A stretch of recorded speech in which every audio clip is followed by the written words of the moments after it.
Hello mga master.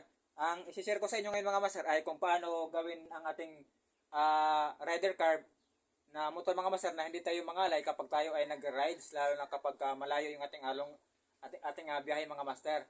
So para ito sa sa rider carb at sa rider FI or sa mga ganitong riding position ng mga motor mga master. So ito sa mga master, ang ginawa ko lang dito mga master para yung hindi mangalay yung kamay ko kapag nag-rides ako ng mga mahaba-haba ng long rides, ay ang ginawa ko lang dito mga master ay itong telescopic mga master ay binaba ko ito ng at least mga 1.5 inch hanggang 2 inches mga master. So ito mula sa stock to mga master, no, binaba ko lang ito ng mga 1.5 inch hanggang 2 inches. At dito naman sa sa ating manubila, dahil binaba ko ito, dinugtungan ko ito ng ito mga master, yung dinugtong ko. Ayan siya. Ito ay tools to mga master. Ayan siya oh. Tools to sa nut na ang size nito ay 19 mm or di kaya 20 mm. Sakto yun sa ating mga master sa natin dito, sa ating telescopic sa manubila sa handling natin. Ayan siya. Sakto yan siya para pumasok yan sa mga master.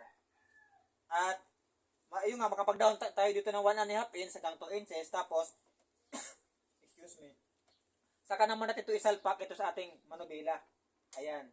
Bali, ito yung magiging dugtong natin sa ating telescopic natin.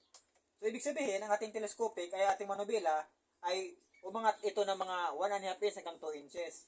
Tapos, nung umangat, yung siyempre ating manubila, tumaas na siya at lumapit na siya sa atin ng konti. So, ngayon, ang riding position na ito mga master, na dapat ang riding position ko nito ay nasa ganyan. So, ibig sabihin, nakaganyan, nakayuko ako ng konti at yung aking siko ay straight, yung aking kamay. So, ngayon, dahil lumapit na siya, ito na siya.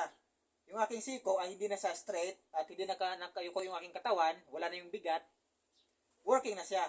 So, kapag ganito yung posisyon natin mga master, hindi na tayo mabilis mangalay kasi wala na yung bigat na hindi na tayo nakatupod.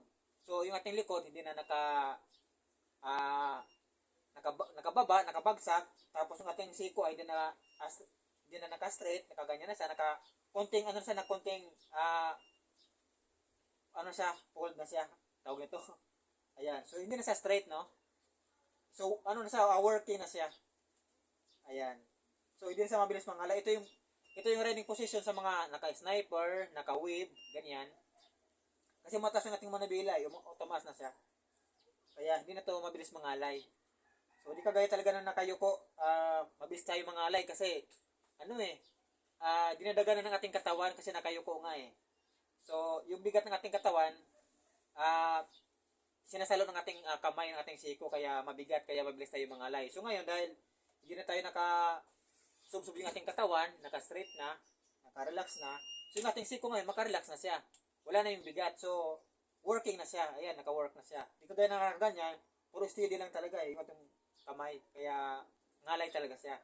So, kapag ganito, working na siya, so hindi na tayo mabilis mangalay. So yun ang mga master kung paano ko siya ginawa ng para kasi ngalay talaga eh. Dinagdagan ko lang ng ganito mga master. So kung gusto nyo, hindi na kayo mangalay, magdagdag lang kayo nito mga master. Ibaba nyo na yung telescopic ng at least mga 2 inches or kaya 1.5, pwede na yan siya. Pasok na yan sa mga master. So yung upuan naman natin, angat na siya ng konti, pero hindi naman ganun ka taas. Yung dito lang naman talaga, yung manubila lang yung inangat ng mga master. Para hindi na tayo nakayuko masyado. So yun lang mga master.